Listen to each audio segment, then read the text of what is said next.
बिहार की सियासत में इन दिनों धर्म की गूंज सुनाई पड़ रही है।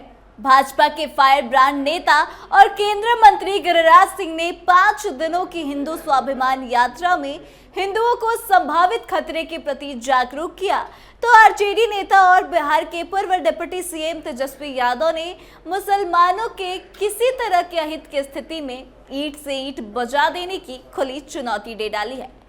ऐसे में नीतीश कुमार को लेकर कई तरह के सवाल खड़े हो रहे हैं कि आखिर नीतीश कुमार इस यात्रा पर चुप क्यों है और इससे नीतीश कुमार को कितना नुकसान होगा। तो आइए आपको इसके बारे में विस्तार से अपने स्पेशल स्टोरी में बताते हैं। नमस्कार, कैपिटल टीवी बिहार की स्पेशल स्टोरी देख रहे हैं आप और मैं आत्मजा आपके साथ। बिहार की राजनीति में इन दिनों गिरिराज सिंह की यात्रा को लेकर बवाल मचा है। एक तरफ गिरिराज सिंह इस यात्रा को लेकर हिंदुओं को जागरूक कर रहे हैं, तो वहीं दूसरी तरफ तेजस्वी ईंट से ईंट बजाने की बातें कर रहे हैं। वहीं इस सियासी तानातनी के केंद्र बने गिरिराज सिंह की यात्रा का उनकी पार्टी यानी कि भाजपा ने ही समर्थन नहीं किया, जबकि नीतीश कुमार की पार्टी जदयू ने बिहार में उनकी यात्रा को अप्रासंगिक बताया। मगर सीएम नीतीश ने ना तो उनकी यात्रा रोकने की कोशिश की है और ना ही पार्टी का साथ नहीं मिलने पर गिरिराज सिंह ने अपनी यात्रा स्थगित की। अब आपको थोड़ा पीछे ले चले तो 80 के दशक के आखिरी वर्षों में भाजपा के सीनियर लीडर लालकृष्ण आडवाणी ने अयोध्या में राम मंदिर निर्माण के लिए रथ यात्रा निकाली थी। उस वक्त बिहार में आरजेडी सत्ता में थी और लालू यादव बिहार के मुख्यमंत्री थे। उस वक्त आडवाणी की यात्रा ने जब बिहार में प्रवेश किया तो लालू यादव की पुलिस ने उन्हें गिरफ्तार कर लिया। उसके बाद से ही मुस्लिम समाज जो है वह लालू को अपना हितैषी मानने लगा। तब से बिहार में बना मुस्लिम यादव यानी कि एमवाई समीकरण राजद का वोट बैंक बन गया। इतना ही नहीं, आज भी अगर आरजेडी की बिहार में कोई ताकत है तो वह मुस्लिम और यादव समीकरण का वोट बैंक ही है। आपको बता दें कि गिरिराज सिंह ने अपनी यात्रा के दौरान बांग्लादेशी घुसपैठ से बिहार के सीमांचल में बदल रही डेमोग्राफी के प्रति हिंदुओं को सचेत किया। उन्होंने बांग्लादेश में हिंदुओं के साथ हो रहे व्यवहार की याद दिलाई और कहा कि हिंदू अगर सचेत नहीं हुए तो बांग्लादेश जैसी स्थिति अपने यहाँ भी आ सकती है। इसको लेकर 5 दिनों की अपनी यात्रा में हाथ में त्रिशूल धारण करके गिरिराज सिंह ने हिंदू वोटरों को एकजुट करने का भरपूर प्रयास किया है। वहीं दूसरी तरफ कई नेताओं ने गिरिराज सिंह का साथ भी दिया है। बता दें कि अररिया के सांसद प्रदीप सिंह ने कहा है कि अररिया में अगर किसी को रहना है तो हिंदू बनकर रहना होगा। हालांकि भाजपा ने इसे उनका निजी बयान करार दे दिया है। कोई बोलता है गर्व से को हम मुसलमान है, हमको हिंदू करने में क्या शर्म है। हम सबको कहते हैं इलेक्शन में भी कि अररिया में रहना है तो हिंदू बनना होगा।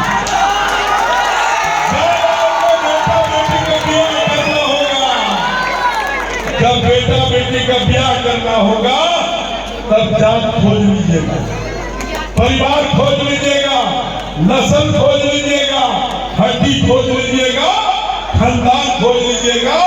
जब बेटा बेटी का संबंध करना है, आज कौन करेगा देश की रक्षा?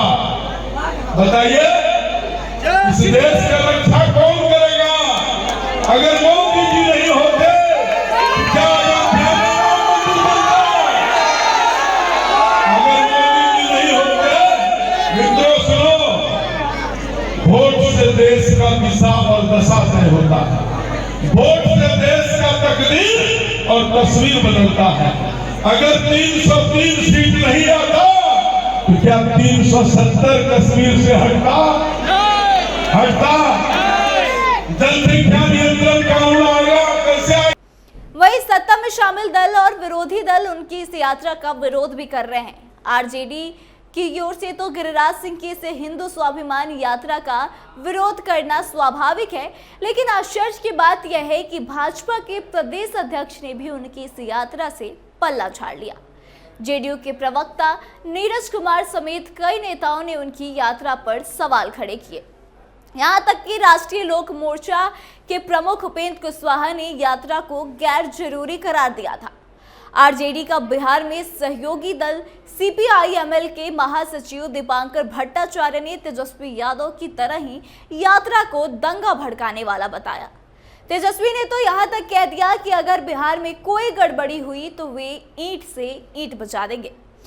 जिस प्रकार से गिरिराज सिंह द्वारा जो यात्रा जो चलाई जा रही है, या भाजपा के अररिया के सांसद ने जो बेहुदा बेतुका नफरत वाली भाषा का इस्तेमाल करते हुए दो समुदायों के बीच दंगा कराने का एक प्रयास और एक साजिश जो है, षड्यंत्र जो है वो चल रहा है।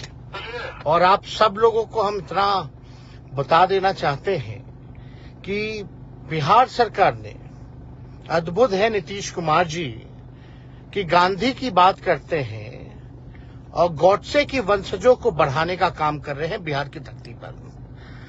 राष्ट्रीय जनता दल हमेशा से सामाजिक न्याय और धर्मनिरपेक्षता की पार्टी रही है। जो कुर्बानी देना पड़ा हो हम लोगों ने दिया है। मजबूती के साथ हम लोगों ने सांप्रदायिक शक्तियों से, सामंतवादियों से हम लोगों ने लड़ाई लड़ी है और आगे भी हम लोग जो है लड़ाई लड़ेंगे। लेकिन नीतीश कुमार जी आज बहुत खुश हैं। आज महात्मा गांधी की बात करते हैं, लेकिन गॉडसो की जो वंशज हैं, जो आरएसएस जो है, उन लोगों को बढ़ा रहे हैं, उन लोगों को फला फुला रहे हैं। आप देखिएगा जिस तरीके से भाषा और जो इस प्रकार से सीमांचल के इलाकों में जाकर के एक प्रयास किया जा रहा है दंगा भड़काने की केंद्र मंत्री द्वारा। सीमांचल का इलाका पिछड़ापन है, वहां पर गरीब है, वहां पर दलित, अल्पसंख्यक भाई, पिछड़े अति पिछड़ों की आबादी है।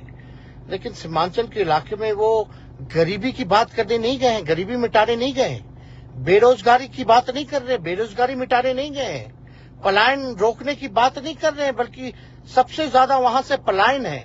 महंगाई की बात नहीं कर रहे हैं, वो बात केवल कर रहे हैं कि एक भाई को दूसरे भाई से किस प्रकार से लड़ाने का काम किया जाए, हिंदू मुसलमान को जो है किस प्रकार से जो है लड़ाने का प्रयास किया जा रहा है। अररिया के सांसद ने जिस तरीके की भाषा का इस्तेमाल किया है उसका मैं विरोध करता हूं, खंडन करता हूं। और अगर कोई मुसलमान भाइयों के प्रति अगर बुरी नजर कोई देखने का काम करेगा तो राष्ट्रीय जनता दल और तेजस्वी यादव चुप बैठने वाला नहीं, ईंट से ईंट बजा देंगे। दरअसल गिरिराज सिंह ने अपनी यात्रा से हिंदू वोटर को एकजुट करने की कोशिश की है, लेकिन इसका फायदा जो है वो भाजपा को मिलेगा या कह नहीं सकते, क्योंकि जातियों की जकड़न में उलझे हिंदू उनके इस प्रयास से कुछ हद तक तो एकजुट जरूर हो जाएंगे और तब मुस्लिम वोटर भी ध्रुवीकृत हो जाएंगे। बिहार में करीब 17% मुसलमान हैं। पश्चिम बंगाल की तरह बिहार में भी मुसलमानों ने एकजुट होकर राजद के नेतृत्व वाले इंडिया ब्लॉक को अगर वोट कर दिया तो एनडीए के सामने बड़ी मुश्किल खड़ी हो जाएगी। लेकिन इन सबके बीच धर्म के नाम पर वोटर बटेंगे तो सबसे ज्यादा नुकसान जो है नीतीश कुमार का होगा। नीतीश कुमार ने अभी तक अपनी छवि धर्मनिरपेक्ष नेता की बना रखी है। भाजपा के साथ रहने पर वैसे भी मुसलमान वोटों के खिसकने का खतरा है। यही बड़ी वजह रही कि लोकसभा चुनाव के दौरान उन्होंने मुसलमानों को सफाई दी थी कि भाजपा के साथ रहकर भी उन्होंने मुसलमानों का कोई अहित नहीं होने दिया, तो आगे भी वे उनका बुरा नहीं होने देंगे। मुसलमानों के प्रति उनके मन में कोई नफरत नहीं है। इसे साबित करने के लिए वे मजारों पर चादर पोशी के लिए जाते रहे। आरजेडी से उन्होंने बड़ी मुश्किल से मुसलमानों को अपने पाले में किया था, इसलिए गिरिराज सिंह की यात्रा उनके लिए सबसे बड़े खतरे का सबब बन सकती है। ऐसे में नीतीश अपना वोट बैंक बचाने और अपनी धर्मनिरपेक्ष वाली छवि बनाए रखने के लिए अगर कोई बड़ा सियासी फैसला ले लेते हैं तो इसमें कोई आश्चर्य नहीं है। बता दें कि बिहार में करीब 17.7% मुस्लिम वोटर हैं। 47 सीटों पर मुस्लिम आबादी जीत और हार तय करती है। एससीडीएस के आंकड़ों की माने तो 2020 विधानसभा चुनाव में 77% मुस्लिम वोट महागठबंधन को मिले थे। 2020 में नीतीश कुमार की पार्टी ने 11 मुस्लिम उम्मीदवारों को टिकट दिया था, लेकिन एक भी जीत नहीं मिली। नीतीश कुमार के लिए यह पहला एक्सपीरियंस था कि उनकी पार्टी से एक भी मुस्लिम कैंडिडेट चुनाव नहीं जीते। लेकिन 2020 में ही 11% मुस्लिम वोट के साथ ओवैसी की पार्टी एआईएमआईएम ने 5 सीटों पर जीत दर्ज कर ली।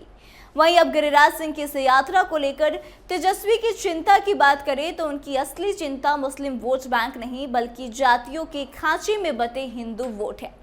अगर जातियों की दीवार तोड़कर खुद को हिंदू के खांचे में लोग ढाल ले तो उनका एमओआई समीकरण धड़क जाएगा, जबकि गिरिराज सिंह ने इस हिंदू वोटों को पोलराइज करने के लिए बटेंगे तो कटेंगे पर फोकस और बढ़ा दिया है। इन सबके बीच नीतीश कुमार ने खामोशी की चादर ओढ़ रखी है। गिरिराज सिंह की हिंदू स्वाभिमान यात्रा के लिए प्रशासनिक स्तर पर भी कोई रोक टोक नहीं है और ना ही नीतीश कुमार इस यात्रा पर कुछ बोलते नजर आ रहे हैं। तो ऐसे में अब देखना दिलचस्प होगा कि गिरिराज सिंह की यह यात्रा क्या मोड़ लेती है और इससे कितना भाजपा को फायदा या नुकसान होता है। लेकिन एक बात तो तय है कि इस यात्रा से नीतीश कुमार की छवि और वोट बैंक दोनों पर बड़ा असर पड़ने वाला है। तो आप इस पूरे मामले को कैसे देखते हैं और आपको क्या लगता है कि गिरिराज सिंह जो हिंदुओं को एकजुट करने के लिए यात्रा निकाल रहे हैं उससे सबसे ज्यादा फायदा किस पार्टी को होगा? आप कमेंट करके अपनी प्रतिक्रिया जरूर दें, वीडियो को शेयर करें और आगे की तमाम खबरों के लिए देखते रहे कैपिटल टीवी बिहार। धन्यवाद।